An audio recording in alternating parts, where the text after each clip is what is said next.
إن الحمد لله نحمده ونستعينه ونستغفره ونعوذ بالله من شرور أنفسنا ومن سيئات أعمالنا من يهده الله فلا مضل له ومن يضلل فلا هادي له أشهد أن لا إله إلا الله وحده لا شريك له وأشهد أن محمدا عبده ورسوله صلى الله عليه وعلى آله وأصحابه ومن سار على نهجه وتمسك بسنته إلى يوم الدين وسلم تسليما كثيرا يا أيها الذين آمنوا اتقوا الله حق تقاته ولا تموتن إلا وأنتم مسلمون يا أيها الناس اتقوا ربكم الذي خلقكم من نفس واحدة وخلق منها زوجها وبث منهما رجالا كثيرا ونساء واتقوا الله الذي تساءلون به والأرحام إن الله كان عليكم رقيبا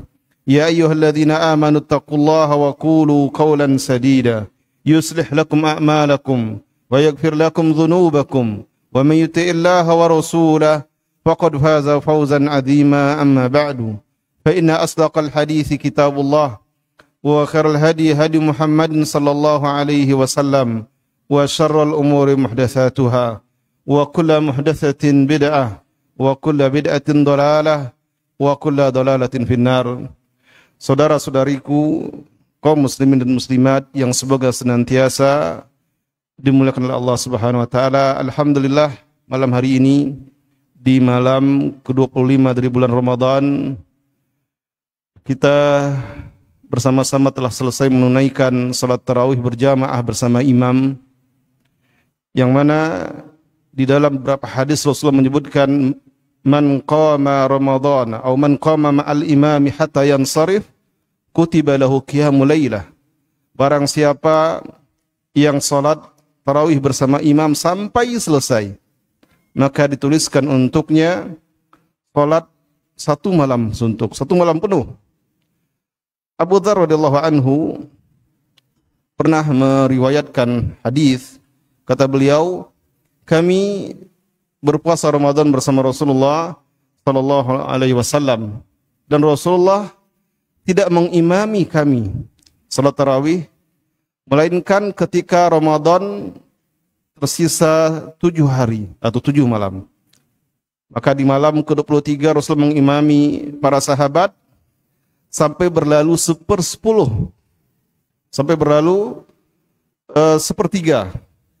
malam. Berlalu sepertiga berarti sekitar jam 10 kalau di waktu kita. Lalu di malam ke-24 Rasulullah kembali tidak mengimami. Kemudian di malam ke-25 berarti seperti kita sekarang, Rasulullah mengimami para sahabat sampai berlalu setengah malam. Apa kata Abu Dzar? Lau tanafalna ya Rasulullah. Ya Rasulullah, bagaimana seandainya jika engkau mengimami kami solat yang lebih panjang dari ini? Apa kata Rasulullah? Innar rajula idza qama ma'al imami hatta yansarif husiba lahu qiyamul lailah. Sesungguhnya seseorang itu jika salat bersama imam sampai selesai, maka dituliskan untuknya pahala salat satu malam penuh.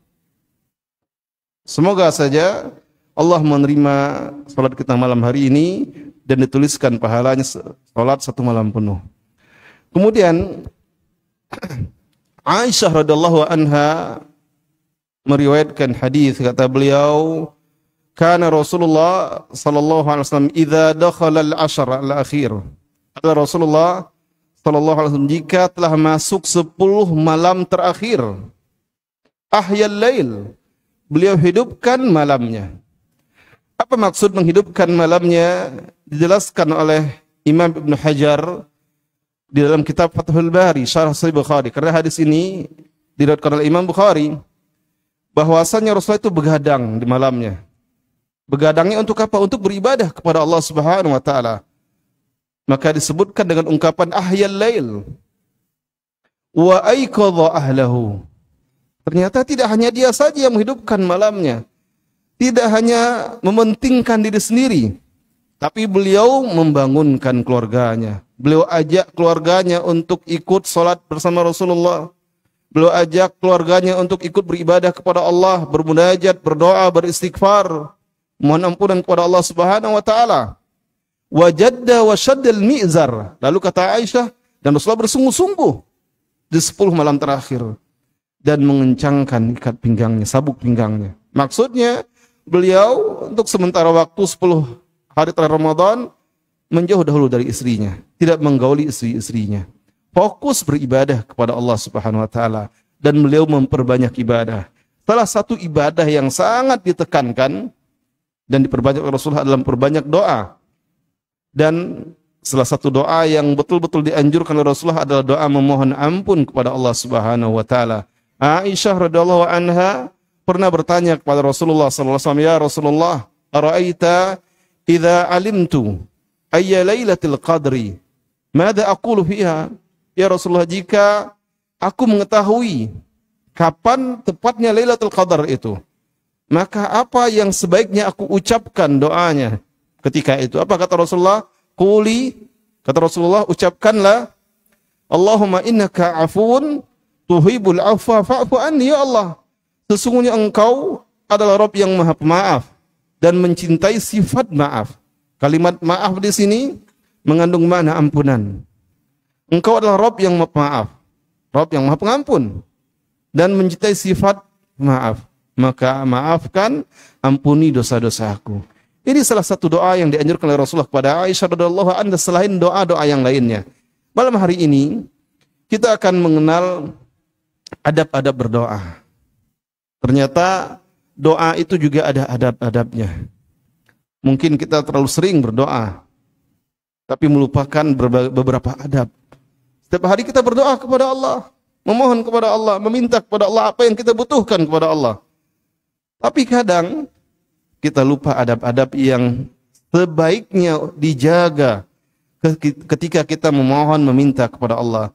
Sebagaimana seorang itu jika meminta kepada sama manusia, ada adab yang harus dijaga. Maka ketika seorang hamba meminta kepada Allah, lebih pantas dia untuk menjaga adabnya kepada Allah Subhanahu wa taala. Malam hari ini kita akan berusaha mengenal beberapa adab dengan dalil-dalilnya. Di antara adab yang sangat dianjurkan ketika berdoa, berdoalah dengan menghadap ke kiblat. Tidak menghadap kiblat boleh, tapi lebih disukai, lebih utama kalau menghadap ke kiblat. Dalam sebuah hadis riwayat Bukhari dari Abdullah bin Zaid, beliau berkata, "Kharajan Nabiyyu sallallahu alaihi wasallam ila hadzal musalla yastasqi." Kata Abdullah bin Zaid, Nabi sallallahu alaihi wasallam keluar ke tempat salat untuk melaksanakan salat istisqa. Fada'a wastasqa. Kemudian Nabi berdoa dan memohon turun hujan. Tsumma istaqbala al-qiblah. Rasulullah menghadap ke kiblat. Faqallaba ridaahu, dan membalikkan serbannya. Serbannya berdoa dan serbannya dibalikkan. Ini nakal Rasulullah, tapi hadis ini salah satu hadis yang dijadikan dalil oleh para ulama, dianjurkan ketika berdoa itu menghadap ke kiblat. Begitu juga di dalam hadis yang lainnya, hadis riwayat Muslim dari Umar bin Khattab radhiyallahu anhu, beliau berkata, "Lamma kana yaumu Badrin," ketika hari terjadinya perang Badar, "Nadhara Rasulullah sallallahu alaihi wasallam ilal musyrikin." Rasulullah sallallahu alaihi wasallam memperhatikan orang-orang musyrik, melihat kepada pasukan musyrik yang ada di hadapan mereka. Wahum alfun, jumlah mereka 1000 orang. Wa ashabu 319 rajulan, dan sahabat Rasulullah ketika itu cuma 319 orang. Dalam riwayat ini, hadis riwayat Muslim, kaum muslimin ketika itu 319 orang. Fastaqbala Nabiyullah sallallahu alaihi wasallam al-qiblah. Kemudian Nabi menghadap ke kiblat. Tsumma madda yadayhi, lalu Nabi pun memanjat atau mengulurkan tangannya.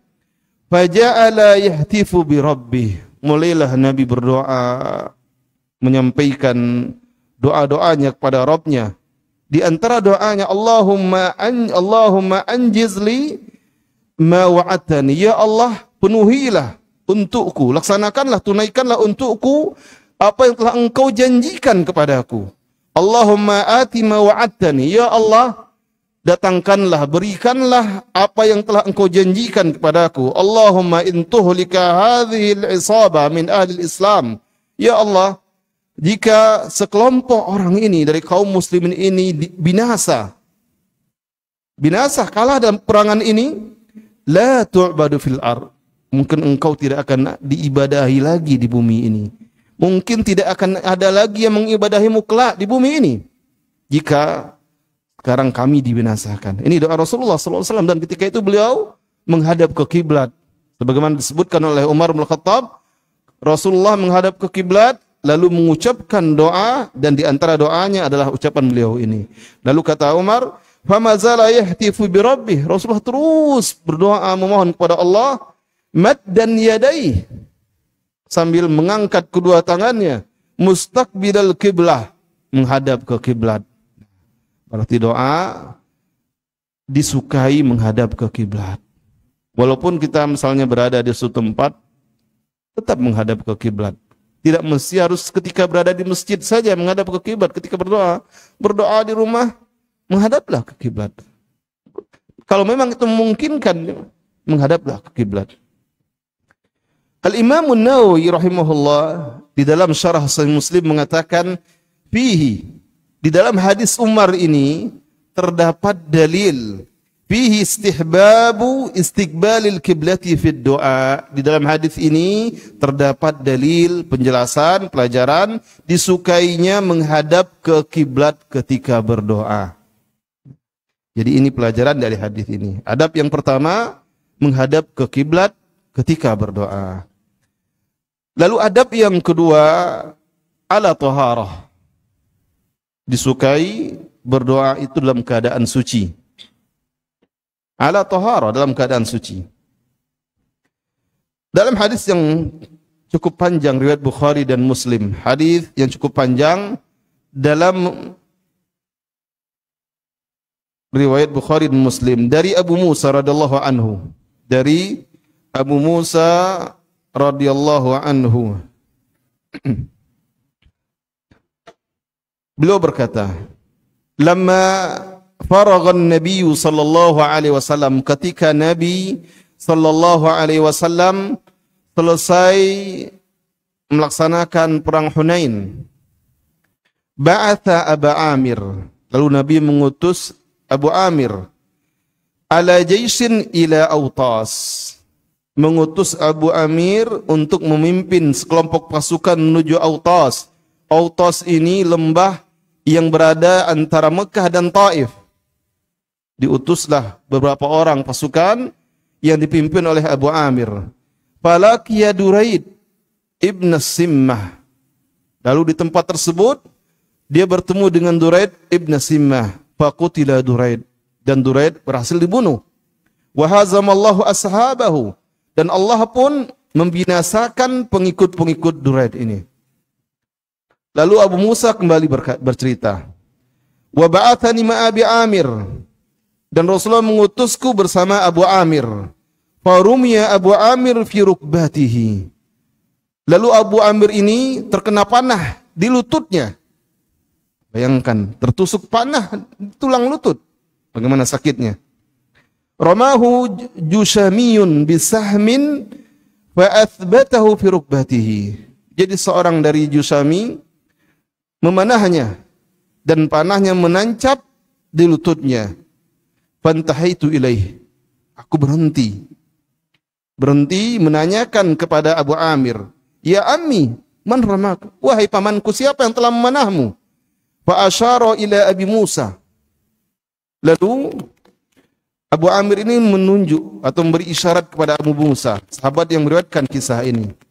Dan Abu Amir berkata, dzaka qatili alladhi ramani, sambil dia menunjuk ke arah seseorang, itu dia orang yang telah memanahku.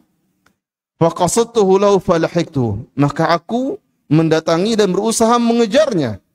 Falamma ra'ani walla, tatkala orang itu yang telah memanah Abu Amir melihatku, dia pun berpaling dan pergi. Fattaba'tuhu wa ja'altu aqulu lahu, aku ikuti dia, kata Abu Musa. Dan aku berkata kepadanya, ala tastahi, tidakkah engkau merasa malu? Ala tathbut, kenapa engkau tidak diam, tidak berhenti?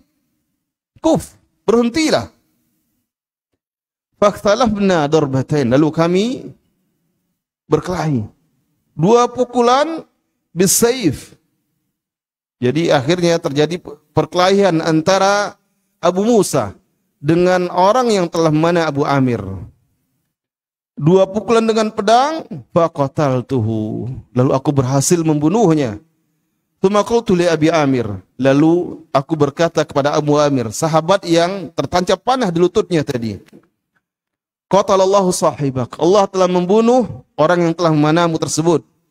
Qala, Abu Amir berkata kepada Abu Musa, fanzi hadza saham, cabut anak panah ini. Bayangkan, suruh cabut panah yang tertancap, cabut anak panah ini. Fanaza'tuhu, maka aku pun mencabutnya. Fanaza minhul ma, lalu keluar cairan dari bekas tancapan anak panah tersebut. Qala, lalu Abu Amir yang tertancap panah tadi berkata, ya ibna akhi, wahai anak saudaraku, akri an-nabiyya sallallahu alaihi wasallam, ucapkan atau bacakan kepada Nabi sallallahu alaihi wasallam salam dariku. Jadi ternyata mungkin sahabat ini sudah ada firasat, karena lukanya berat, mungkin sudah ada firasat tidak akan bisa bertahan lama dia. Maka dia titip salam kepada Nabi, sampaikan, ucapkan salamku kepadanya, wa qul lahu istaghfirli, dan katakan kepadanya, mohonkanlah ampunan untukku. Lalu kata Abu Musa, wastakhlafani Abu Amir, kata Abu Musa, wastakhlafani Abu Amir ala nas, maka Abu Amir pun menitipkanku kepada orang lain. Fa makuta yasiran thumma mata, tak bertahan lama, hanya sebentar, kemudian Abu Amir pun wafat. Faraja'tu, lalu aku kembali ke Madinah, fadakhaltu ala Nabi, dan aku menemui Nabi sallallahu alaihi wasallam fi baitihi ala saririn, menemui Nabi di rumahnya di atas tempat tidur yang beralaskan pasir, lalu baru diletakkan alas lagi di atasnya. Jadi sebagai pelembutnya itu pasir. Bayangkan bagaimana sederhananya Nabi kita yang mulia sallallahu alaihi wasallam. Qad athara rimalus sarir bi dhahrihi wa janbayhi. Pasir-pasir itu berbekas di punggungnya dan di pipinya.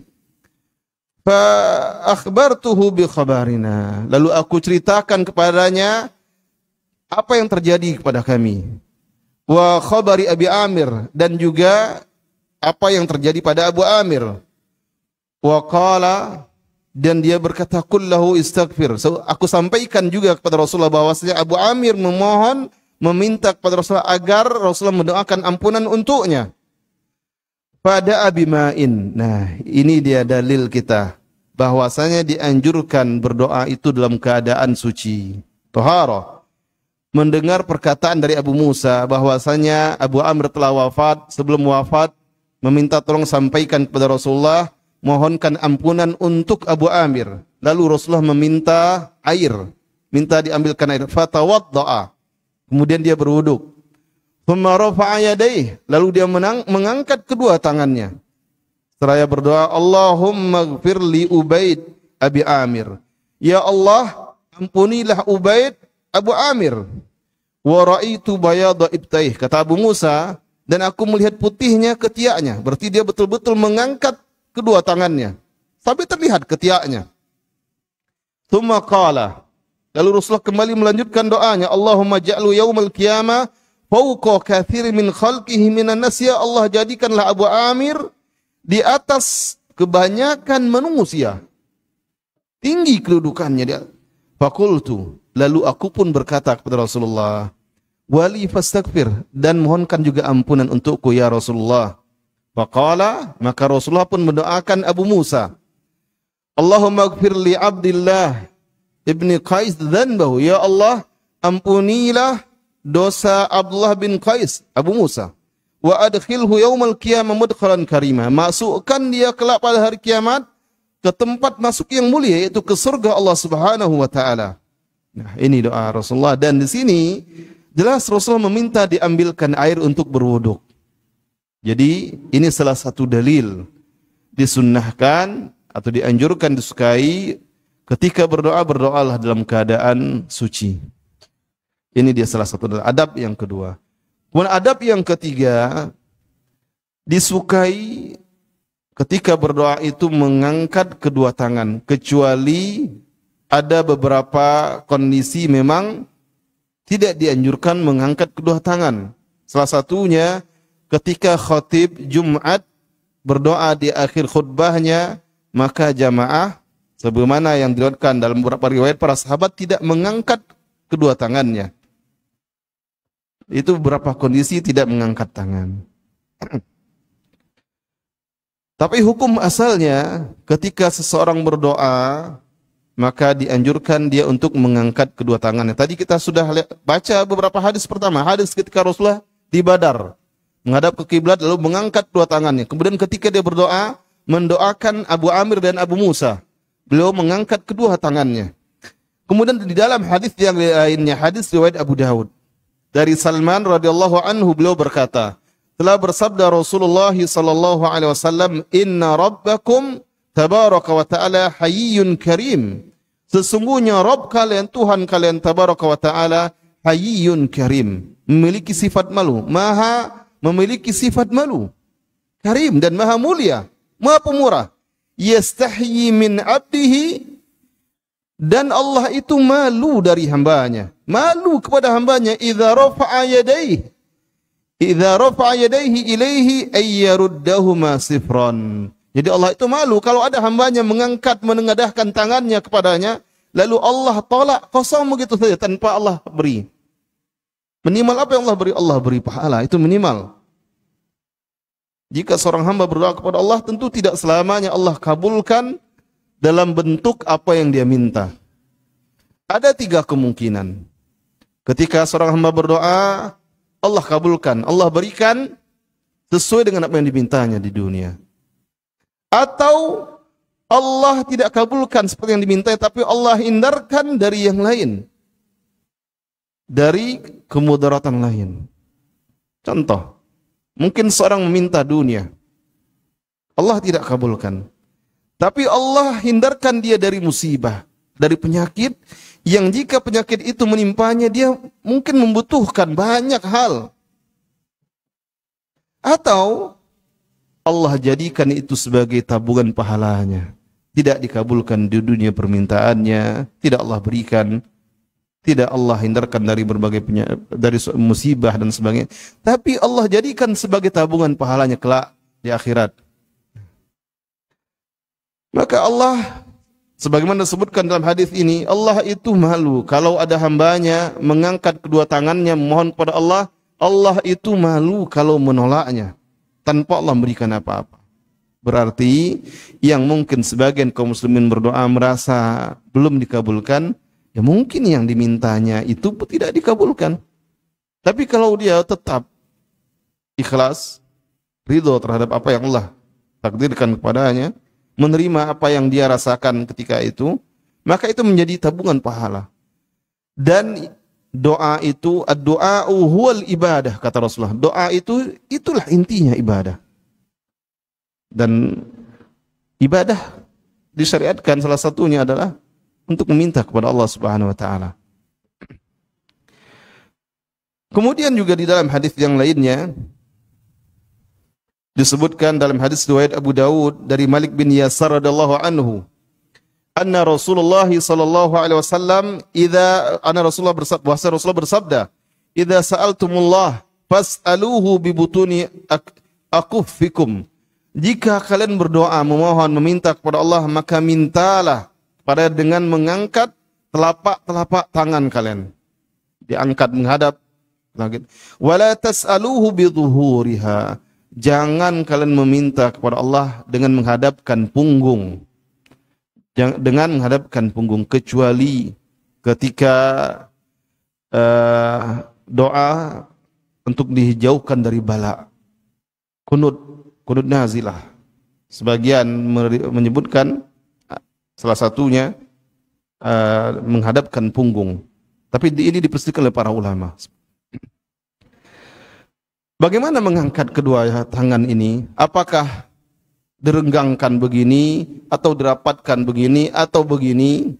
Maka Asy-Syaikh Al-Utsaimin dalam kitab Syarhul Mumti' beliau menyebutkan, kata beliau, wa amma at-tafrij wal muba'adah. Adapun mengangkat kedua tangan itu dengan merenggangkan kedua telapak tangannya dan menjauhkan di antara keduanya, fala a'lamu lahu aslan. Kata Syekh Ibnu Utsaimin rahimahullah, maka saya tidak mengetahui dasarnya.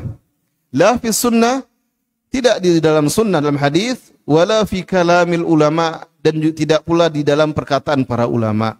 Berarti kalau Syekh menyebutkan mengangkat dua tangan itu dengan merapatkannya begini. Mengangkatnya. Tidak begini, atau apalagi sampai dijauhkan, tidak, kata Syekh. Tapi dengan merapatkan, tidak juga begini. Tapi dengan merapatkannya begini. Berdoalah kepada Allah. Nah, ini penjelasan dari Syekh Al-Utsaimin. Kata beliau, tidak ada di sunnah penjelasannya direnggangkan, bahkan juga tidak ada dalam penjelasan para ulama, kata beliau. Berarti mengangkat kedua tangannya dengan merapatkannya. Kemudian adab yang keempat dan kelima. Yang keempat, memulai dengan memuji Allah. Memulai dengan memuji-muji Allah. Dan bersalawat kepada Rasulullah sallallahu alaihi wasallam. Ini adab ketika berdoa. Dalam hadis sahih yang diriwayatkan oleh Imam An-Nasa'i dan yang lainnya, dan dinyatakan sahih oleh Syekh Al-Albani, bahwasanya Rasulullah sallallahu alaihi wasallam melihat seseorang yang sedang salat. Lalu setelah selesai dia salat, dia memuji Allah dan bersalawat kepada Nabi sallallahu alaihi wasallam. Maka Rasulullah berkata, "Ayyuhal musalli," siapapun yang salat dan berdoa. Maka kata Rasulullah, "Ud'u," berdoalah, tujab. Maka engkau akan dijawab, diijabahkan doanya. Wasal tu'ta, dan mintalah, akan diberi. Bagaimana adabnya? Puji Allah dan juga bersalawat kepada Rasulullah sallallahu alaihi wasallam. Begitu juga di dalam hadis yang lainnya, hadis riwayat Tirmidzi dari Fadalah Ibnu Ubair radhiyallahu anhu, beliau berkata, "Baina Rasulullah sallallahu alaihi wasallam qa'idun," ketika Rasulullah sallallahu alaihi wasallam sedang duduk-duduk di masjid. Dakhala rajulun, masuklah seorang laki-laki. Fa shalla, kemudian orang tersebut menunaikan salat. Faqala, setelah salat orang ini berdoa, "Allahumma ighfirli warhamni." Ya Allah, ampunilah aku dan rahmatilah aku. Faqala Rasulullah, mendengar orang ini berdoa, langsung saja berdoa begitu, Rasulullah pun berkata, "Ajilta ayyuhal musalli," apakah engkau tergesa-gesa wahai orang yang telah menunaikan salat? Idza shallaita faqa'atta, jika engkau telah menunaikan salat kemudian engkau duduk, fahmadillaha bima huwa ahlu, maka pujilah Allah dengan pujian-pujian yang pantas baginya. Wa shalli alaihi, dan berselawatlah terhadapku, kepadaku, kata Rasulullah. Tsumma udhu, kemudian berdoalah kepada Allah. Nah, hadis ini jelas mengajarkan kepada kita salah satu adab berdoa, memuji Allah, mengucapkan alhamdulillah, mengucapkan berbagai pujian-pujian kepada Allah, lalu bersalawat kepada Nabi sallallahu alaihi wasallam, kemudian sampaikan, panjatkan doa kita, permintaan kita kepada Allah Subhanahu wa taala.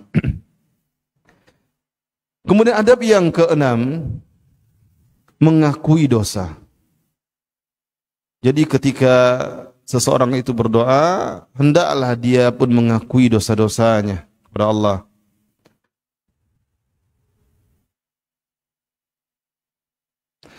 Sebagaimana dalam hadis yang diriwayatkan oleh Imam Bukhari dan Tirmidzi dan Nasai dan Ahmad dari Shaddad bin Aus, radhiyallahu anhu, dari Nabi sallallahu alaihi wasallam, Dan Nabi bersabda, Sayyidul istighfar antakul. Jadi Rasulullah menyebutkan tentang Sayyidul istighfar. Engkau mengucapkan Allahumma anta rabbi. Nah, ini pengakuan, memuji Allah, mengakui Allah. Allahumma anta rabbi, ya Allah, engkau adalah Tuhanku. La ilaha illa anta, tidak ada Tuhan yang diibadai dengan hak kecuali hanya engkau ya Allah. Wa ana abdu khalaqtani, engkaulah yang telah menciptakanku. Wa ana abduk, dan aku ini adalah hambamu. Ini semuanya pengakuan kepada Allah Subhanahu wa taala. Wa ana ala ahdika wa wa'dik mastata'tu, dan saya akan memenuhi janji-janjiku kepadamu sesuai dengan kesanggupanku. A'udzu bika min syarri ma sana'tu, aku berlindung kepadamu dari keburukan-keburukan yang telah aku perbuat. Abu'u laka bi ni'matika alai, aku akui nikmat-nikmatmu kepadaku. Wa abu'u bi dzanbi, nah ini ucapan pengakuan, dan aku akui dosa-dosaku. Aku akui dosa-dosaku, jadi akui dosa. Faghfirli fa innahu la yaghfiru dzunuba illa anta, maka ampunilah aku, sesungguhnya tidak ada yang mengampuni dosa kecuali hanya engkau ya Allah. Dalam hadis ini Rasul mengajarkan kepada kita untuk mengakui dosa-dosa kita kepada Allah, sama dengan doa yang lainnya, Rabbana zalamna anfusana wa illam taghfir lana wa tarhamna. Itu pengakuan. Lanakunanna minal khasirin. Wahai Rabb kami, sungguh kami telah menzalimi diri kami dengan berbuat dosa. Jika engkau tidak mengampuni kami dan merahmati kami, maka kami akan menjadi orang-orang yang merugi. Maka kami termasuk di antara orang-orang yang merugi. Jadi dianjurkan mengakui dosa-dosa kita. Setelah itu mintalah kepada Allah. Mohonlah kepada Allah. Kemudian juga ketika berdoa dianjurkan untuk ngotot ketika berdoa. Apa maksudnya? Ketika berdoa teruslah minta kepada Allah, walaupun belum melihat doa itu dikabulkan. Terus minta kepada Allah, jangan putus asa. Jangan merasa Allah tidak akan mengabulkannya. Di dalam hadis yang disahihkan oleh Syekh Al-Albani dari Anas radhiyallahu anhu, bahwasanya Anas berkata, Alidhu bihadzal jalali wal ikram. Terus meneruslah menyuruh Allah dengan mengucapkan ya dzal jalali wal ikram. Hadis ini juga menunjukkan keutamaan menyuruh Allah dengan ucapan ya dzal jalali wal ikram. Tapi kalimat alidhu itu terus menerus. Jangan putus asa, jangan berhenti. Jangan pernah merasa bosan. Terus suruh Allah dengan ya dzal jalali wal ikram.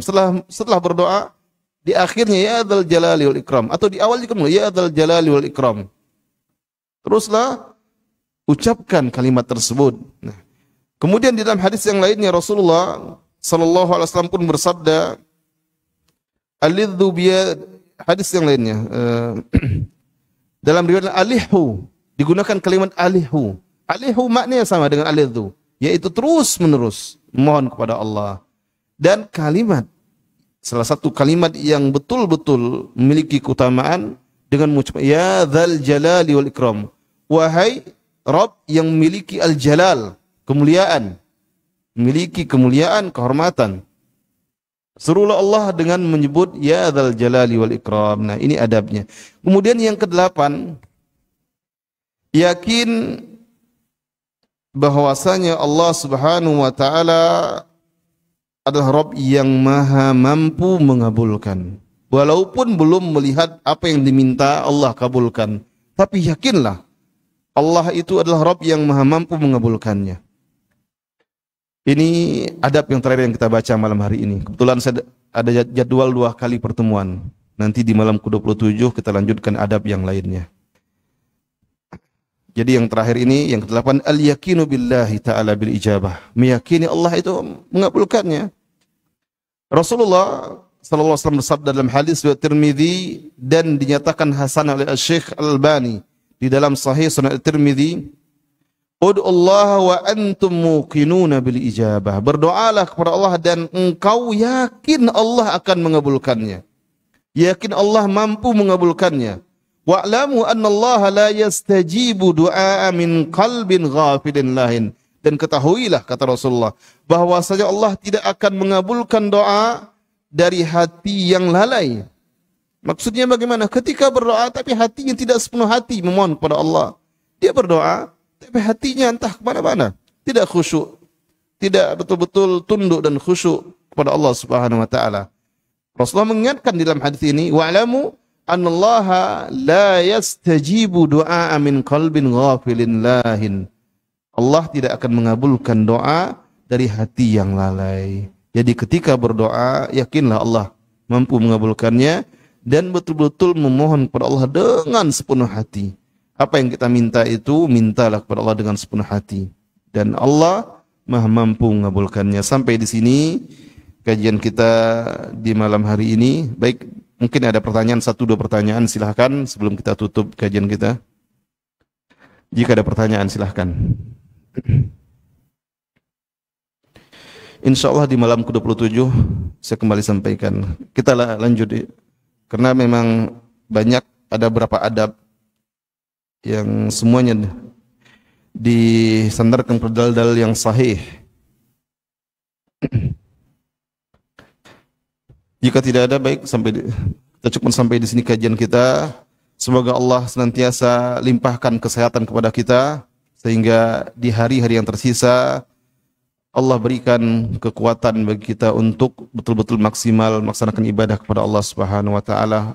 Semoga Allah terima apa yang telah kita lakukan dan Allah berikan kita kekuatan untuk menuntaskan hari-hari yang tersisa. Wabillahi taufiq wal hidayah wa sallallahu wasallam ala nabiyina Muhammad. Wassalamualaikum warahmatullahi wabarakatuh.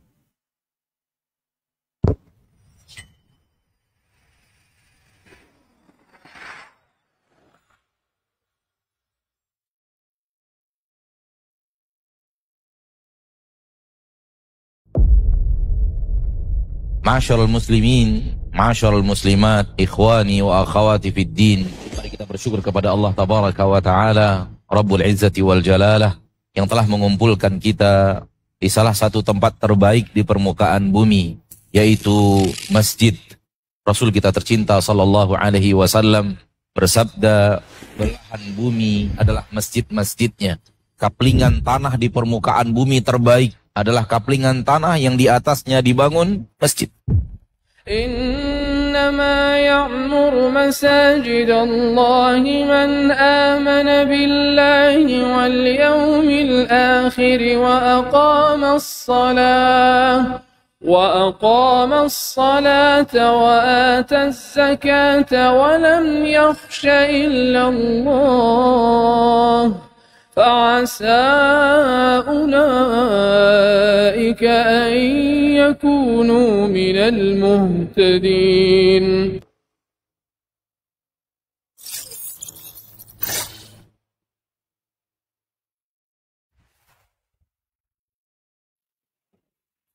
Assalamualaikum warahmatullahi wabarakatuh. Saudara-saudariku, para pemirsa Hasil TV dimanapun Anda berada, nimani wa rahimakumullah. Semoga antum selalu berada dalam lindungan Allah tabaraka wa ta'ala, dan semoga kesehatan, keberkahan, rahmat dan nikmat Allah tabaraka wa ta'ala selalu meliputi Anda semuanya. Ma'asyiral muslimin, ma'asyiral muslimat, dakwah merupakan sebuah tugas bersama dari umat Nabi kita tercinta Muhammad sallallahu alaihi wasallam. Allah tabaraka wa ta'ala menyuruh kita untuk meninggikan agama Allah tabaraka wa ta'ala dengan kemampuan yang kita miliki, yang mampu dengan ilmunya, berdakwah dengan ilmunya, yang mampu dengan tenaganya, berdakwah dengan tenaganya, yang mampu menyumbangkan waktunya, demikian juga yang mampu dengan hartanya, maka berdakwah dengan harta itu. Saudara-saudariku, para pemirsa Hasil TV dimanapun Anda berada, pada kesempatan yang berbahagia ini, saya mengajak Anda, pemirsa Hasil TV dimanapun berada, para pencinta Hasil TV dimanapun berada, untuk meringankan beban operasional yang dibutuhkan oleh Hasil TV di dalam mengemban suara dakwah yang agung ini. Mari infakkan sebahagian daripada yang Allah tabaraka wa ta'ala mudahkan kepada kita, dari apa yang Allah rezekikan kepada kita, guna kepentingan syiar dakwah melalui media-media, di antaranya adalah Hasil TV. Melalui Hasil TV, sangat banyak saudara-saudari kita kaum muslimin dan muslimat yang bisa mendapatkan dakwah di bumi yang sangat jauh, di negeri yang sangat terpencil. Bahkan tidak sedikit dari mereka yang mendapatkan hidayah kepada sunnah Rasulullah SAW melalui media Asil TV yang kita cintai. Semoga apa yang antum berikan merupakan pembuka kebaikan, merupakan pembuka hidayah bagi saudara-saudari antum menuju jalan yang sesuai dengan sunnah Nabi kita tercinta SAW, sehingga di akhirat mendapatkan pahala bagaikan seorang yang di tangannya Allah Tabaraka wa Ta'ala bukakan hidayah kepada seseorang. Seperti yang dikatakan Nabi kita tercinta SAW,